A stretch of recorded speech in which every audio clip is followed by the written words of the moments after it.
If you love Namco games, this episode is packed. But not, packed.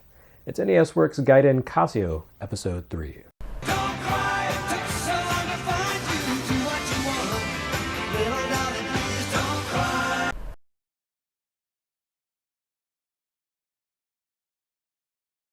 Whatever criticisms you might level at Casio over the PV-1000 console, and there are plenty, you can't deny that the company leveraged its clout to land some major names. We've already seen a bunch of games from Konami, and here we have Namco, an even bigger name than Konami.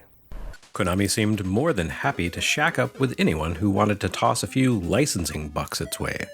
How else would you explain the presence of Super Cobra wearing a bad disguise on Digaken TV Boy, and the absolute traffic jam of Konami releases for Tomi's Puta? The proliferation of Konami releases across also-ran Japanese consoles makes their output on PV-1000 seem a little less special. But Namco seemed a lot pickier about its partnerships. The companies licensed a single, lonely title for SG-1000 before abandoning that system, but that's more than they released for any other Japanese console prior to self-publishing on Famicom at the end of 1984. Any other system, that is, save PV-1000. Of course, this could simply come down to a matter of money. Namco absolutely owned the Japanese arcade scene in the early 80s, delivering one hit after the other, and I suspect they had the freedom to charge whatever licensing fees they wanted. I can imagine the price of licensing a major hit like Pac-Man or Xevious might have been too steep for your average Gakken to stomach, or maybe even Bandai. But Epic had all that LCD wristwatch cash to throw around, so why not lock up a few Namco hits for their new hardware line? Interestingly, Casio seems to have saved the truly heavy hitters for the PV-1000 computer. That could be a case of needing the computer's more advanced capabilities to handle all the moving parts of Galaga and Super Pac-Man, aka Mr. Pac-Man, but it might also have been an attempt to spread those expensive licenses in a tactical way. You'll notice that a couple of games by the ubiquitous Konami showed up on both PV-1000 and PV-2000, which makes sense if you operate under the assumption that Konami just handed out its properties like candy to any interested party. The presumably more expensive Namco brands, however, would have needed to be parceled out more cautiously. So rather than putting all its eggs in one basket, or paying double to Namco, Casio wrapped up 4 Namco licenses and divided them up between console and computer. Or so my theory goes. PV-2000 got all the mega-hit brands, the fresh new successors to Galaxian and Pac-Man, while the humble PV-1000 got second-string titles like Dig Dug and Warp and Warp. Now listen, just because I referred to Dig Dug as a second stringer here doesn't mean I dislike it. On the contrary, Dig Dug is the one game that I have to drop a quarter into anytime I see it in an arcade. It's colorful, has a whimsical, dynamic soundtrack, and it nails the simple but challenging design that makes for great co-op work. And on PV-1000 it doubles as a stress test to showcase the limitations of the console. Visually, it's fine. You can absolutely recognize this version of Dig Dug as Dig Dug. It certainly looks the part, especially compared to the Atari 2600 version. And it mostly captures the overall game design of Dig Dug, which is to say that you control a little guy digging around underground. Everywhere you go, you carve a path through the dirt as you seek out the monsters that have made little burrows for themselves. This was one of the most compelling things about Dig Dug at the time. Rather than simply collecting items in a maze, you defined the shape of the maze itself, creating your own paths through the soil however you liked. That kind of total freedom and control over the environment just didn't happen in arcade games at the time, and the resulting patterns made every session of Dig Dug unique. I'm sure a more practiced eye than mine could see the tunnel forms as a signature for different players, but even if you just see them as desperate, unplanned paths of opportunity, they still make for a compelling design element. The tunnels you create allow you to move around freely, but they also make you more vulnerable to the monsters you need to destroy. Wandering pukas and flame-belching Figars normally just roam their burrows, but once you start stomping around their home, committing murderous acts, they move into action. Both Figars and pukas can pass through soil by submerging themselves in the dirt, but they move slowly this way. Once they reach a tunnel, however, they emerge again and begin getting about at their normal speed.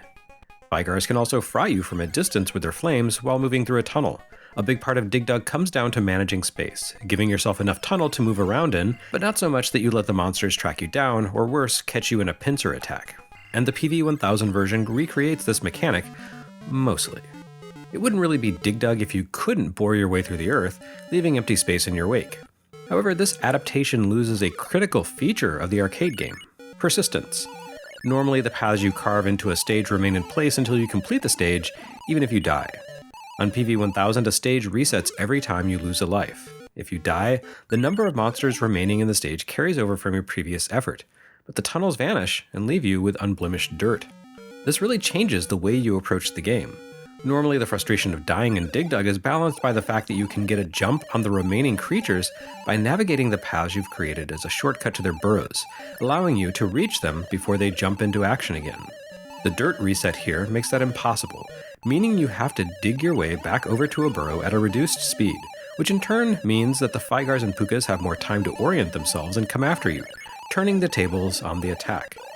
It also doesn't help that Casio reprogrammed the attack controls from the arcade standard. Normally, Dig Dug has a pump action quality about its offensive maneuvers. You launch your spear gun air pump at a monster with a quick press of a button, and once it lodges in your target, tapping the button allows you to inflate the creature until it explodes. The PV-1000 version removes the pump action effect. You press the action button to launch your spear, and then continue holding it to blast air into the target. Perhaps Casio felt the controller button lacked the responsiveness to register rapid presses? Or maybe some goober actually thought this was the better design choice. But in reality, it detracts from the gameplay. Part of what made Dig Dug feel so frantic was the way you need to desperately blast your way through monsters once they begin closing in on you, pumping them to the point that they burst, or at least inflating them enough so that they're stunned for a few seconds, once you break loose and allow them to deflate back to their normal size as you focus on a different threat. Here, you can only inflate creatures at a single uniform speed.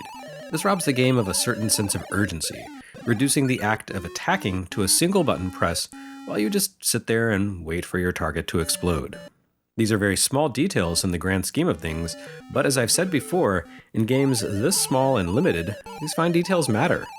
Namco ruled the arcades in large part because they graced the obvious technical skill and clever design innovation that went into their games with brilliant little touches that made for a great feeling play experience and created the sensation of a premium game.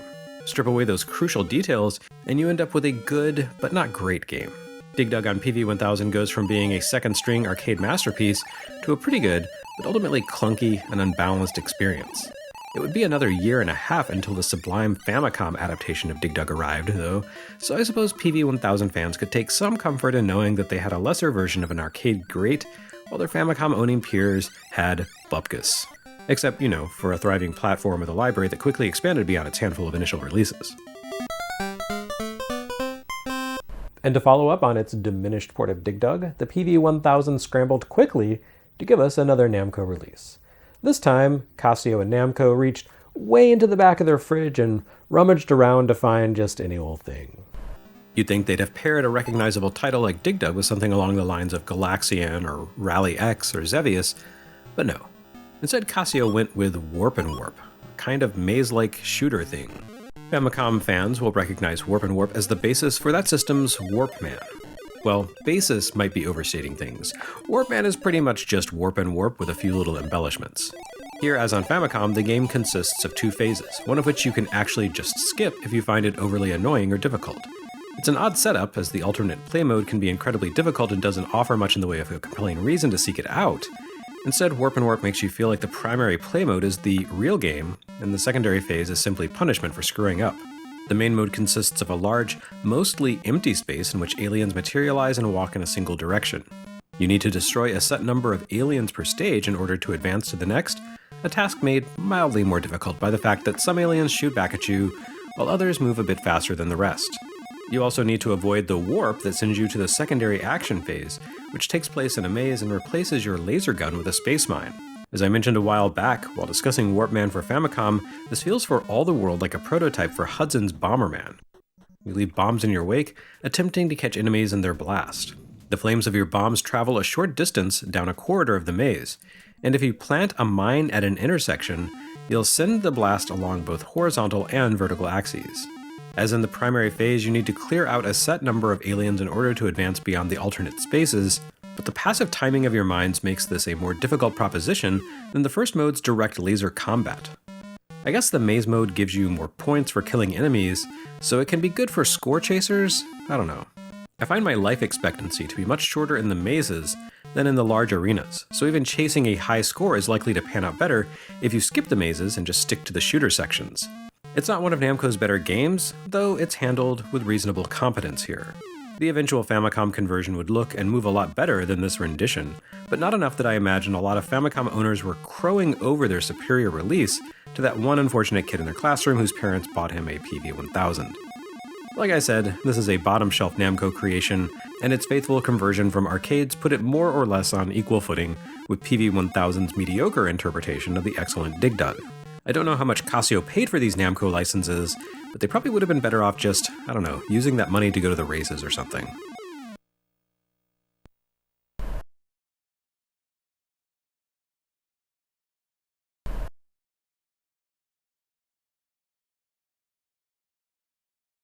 Next time on NES Works Gaiden, we head back to the Konami well to draw the last of the water to be found there.